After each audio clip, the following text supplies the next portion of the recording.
चलो नमस्कार विद्यार्थी मित्रों।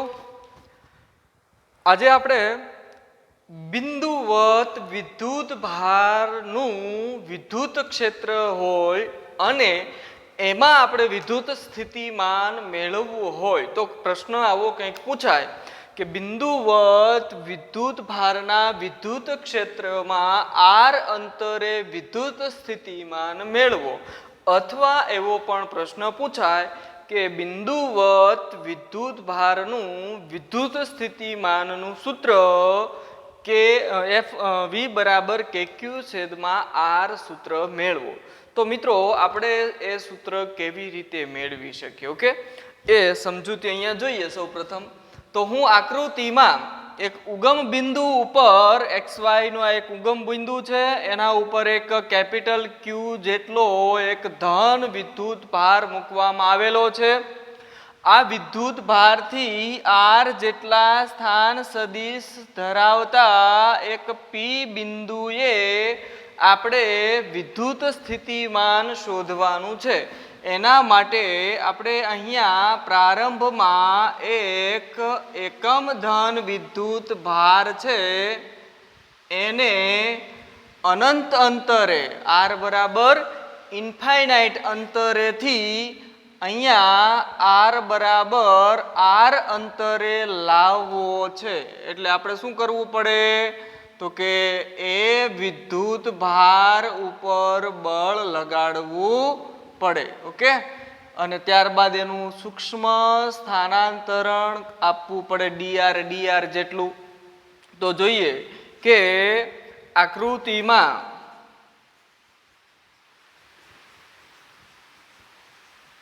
ओके XY समतल में उगम बिंदु पर Q जेटलो बिंदुवत धन विद्युत भार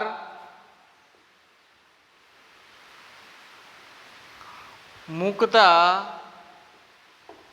तेना वडे उद्भवता विद्युत क्षेत्र में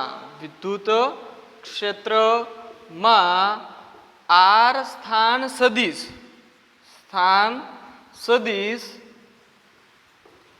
धरावतु P बिंदु पासे उद्भवतु विद्युत स्थितिमान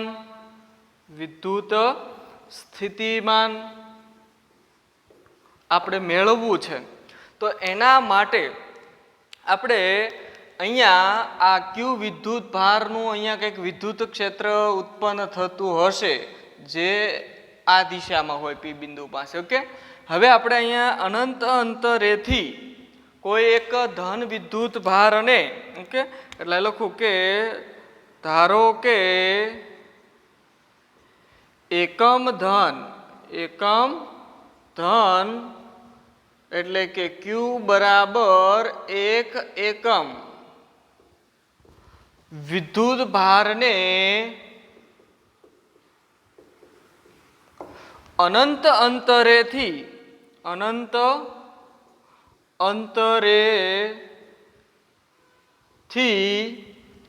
आपणे प्रारंभ में आटलू स्थानांतर ज आपवुं छे एटले के डीआर जेटलू सूक्ष्म स्थानांतर ओके अंतरे थी P बिंदुए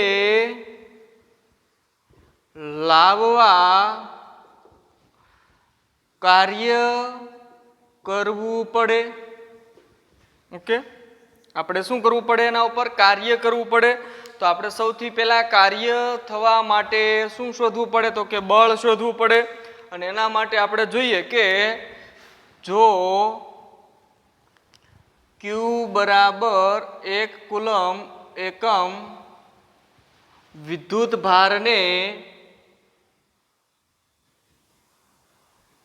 भार पर लागतु बळ ओके।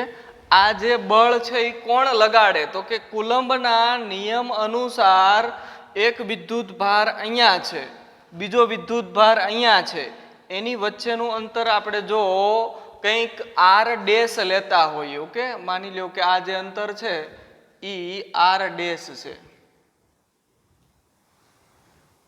ઓકે, તો આર ડેશ અંતરે રહેલા બે વિદ્યુત ભારો વચ્ચે બળ લાગે અને એ બળ કુલંબના નિયમ, વિદ્યુત ભાર પર લાગતું બળ કુલંબના નિયમ અનુસાર, ઓકે, કુલંબ ના નિયમ મુજબ કેટલું હોય તો કે F બરાબર, ઓકે, 1/4πε0 અથવા કે પણ લખી શકો, એને ગુણ્યા કેપિટલ Q એક વિદ્યુત ભાર, બીજો વિદ્યુત ભાર 1 એકમ છે એટલે 1 લખાય અને છેદમાં એની વચ્ચેનું અંતર આર ડેશ એનો વર્ગ, ઓકે, અને આ જે બળ છે ઈ હંમેશા કેવા પ્રકારનું હશે તો કે આકર્ષી પ્રકારનું કે અપાકર્ષી પ્રકારનું હશે, તો કે અહીં બંને વિદ્યુત ભારો ધન છે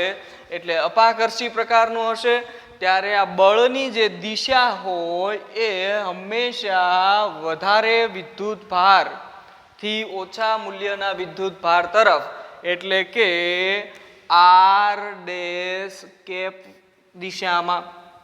આ મિત્રો આપણને શું મળ્યું તો કે વિદ્યુત બળ.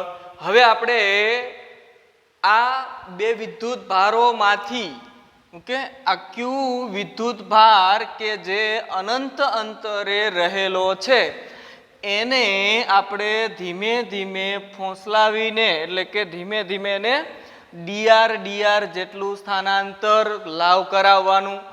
શા માટે આપણે એને ફોલાવવો પડે તો કે એને લાવવા માટે આપણે એમાં પ્રવેગ ઉત્પન્ન ન થાય એવી રીતે એ પદાર્થને કે વિદ્યુત ભારને બાહ્ય બળની અસર હેઠળ લાવવાનું, ઓકે.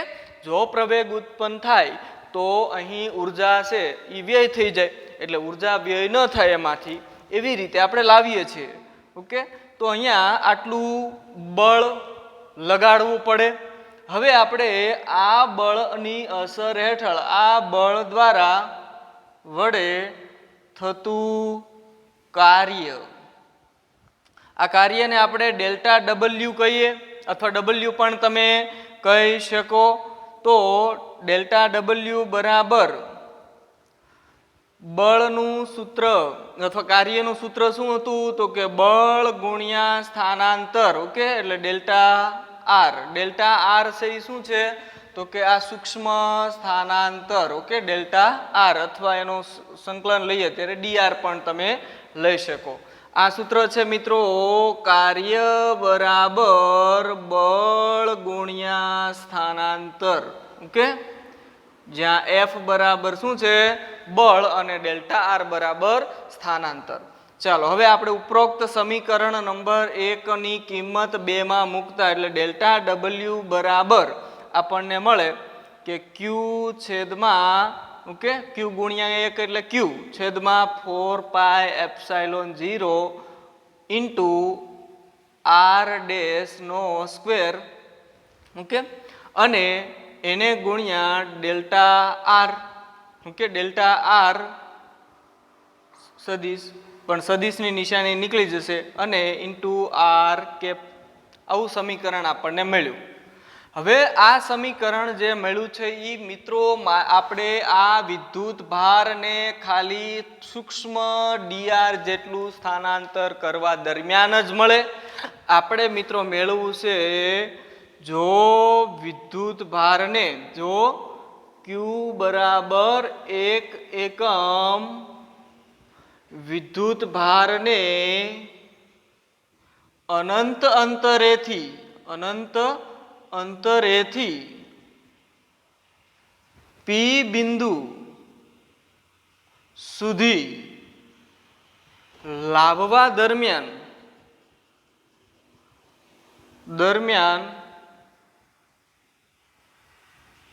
સમગ્ર માર્ગે થતું કાર્ય જો શોધવું હોય તો એ કાર્યનું સૂત્ર આવું થાય કે W બરાબર ક્યાંથી ક્યાં લાવીએ તો કે ઇન્ફાઇનાઇટ અંતરે અનંત અંતરેથી P બિંદુ સુધી કરવું પડતું કાર્ય બરાબર સંકલન ઋણની નિશાની આવશે મિત્રો અહીંયા. ઓકે, કારણ કાર્ય કેવું હોય? ઋણ હોય.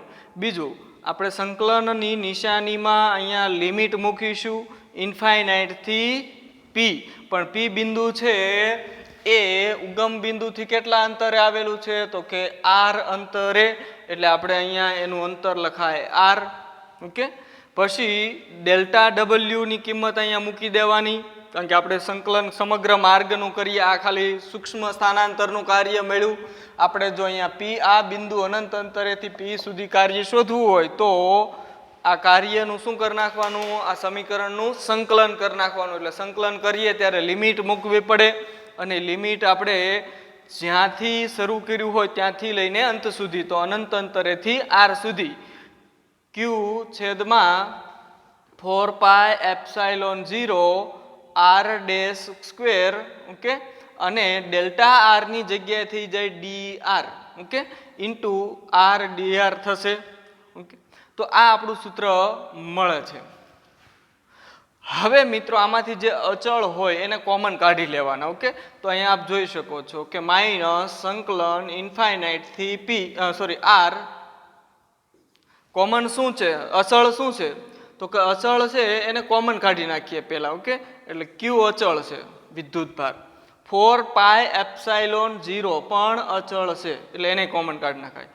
વધે ખાલી શું બદલાય છે તો કે જેમ જેમ તમે Q બરાબર 1 કુલમ વિદ્યુત ભારને અનંત અંતરેથી P બિંદુ સુધી લાવો એમ અંતર બદલાય છે, એટલે 1/R ડેશ નો સ્ક્વેર ઇન્ટુ dr. ઓકે, આવું મળે. જો આપણે આનું સંકલન કરવું હોય તો સૂત્ર એક યાદ રાખજો મિત્રો, કે જો x ની n ઘાત dx હોય અને એનું સંકલન કરવું હોય તો એનું સંકલન થાય n+1 ઘાત x ની છેદમાં n+1.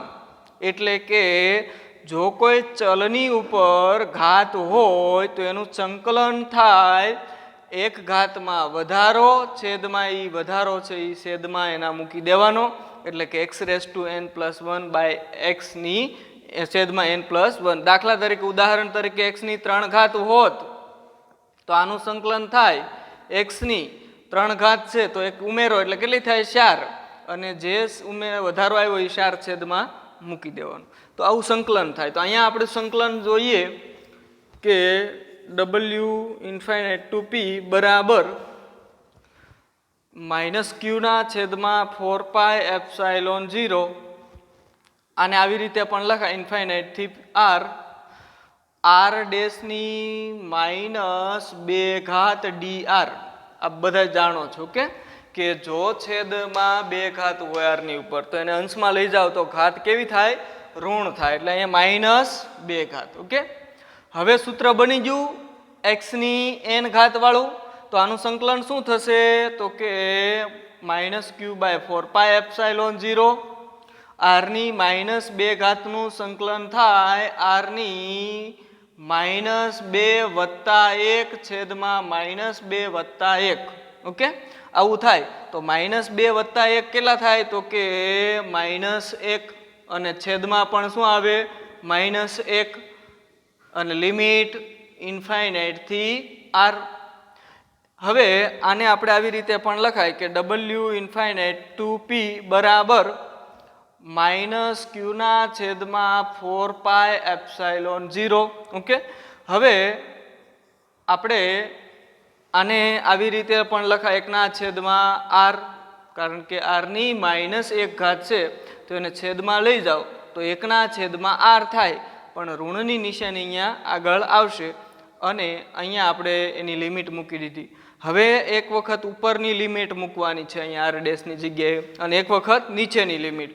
તો જો આપણે -q ના છેદમાં 4πε0 ઉપરની લિમિટ મૂકીશું તો આવું મળશે આપણને કે -1/R માઇનસની નિશાની પાછી માઇનસ આવે એટલે ઓછે ઓછે વત્તા થઈ જાય અને 1/∞ આવું સાદું રૂપ થશે. ઓકે, હવે આપણે એનું સાદું રૂપ આગળ આપીએ તો આવું કંઈક આપણને સાદું રૂપ છે એનું મળશે. જોઈએ કે therefore w∞ to p is equal to -q/4πε0. Okay, અને અહીંયા -1/r વત્તા 1/∞ જો હોય તો એનું મૂલ્ય થાય 0. તો આને કહેવાય -q/4πε0 અને આ -1/r ગુણાય એટલે આ થઈ જાય પ્લસ અને આ r. તો આપણું જે આ કાર્ય મળ્યું. ઓકે, પણ મિત્રો આ જે કાર્ય છે એ કાર્યને જ શું કહેવામાં આવે તો કે એમાં સંગ્રહિત ઉર્જા, અને એટલે જ આ કાર્યને આપણે વિદ્યુત સ્થિતિમાન આમ થયેલ કાર્ય સ્થિતિ ઉર્જા સ્વરૂપે સંગ્રહ થાય, જેને વિદ્યુત સ્થિતિમાન કહેવાય. એટલે વિદ્યુત સ્થિતિમાનનું સૂત્ર થાય V, આપણે ઇન્ફાઇનાઇટ ટુ P પણ લખી શકીએ, પણ V બરાબર q/4πε0r. આ સમીકરણ પણ વિદ્યુત સ્થિતિમાનનું થાય, અથવા આને આવી રીતે પણ લખાય કે V બરાબર આ 1/4πε0 ને k પણ કહેવાય એટલે kq/r.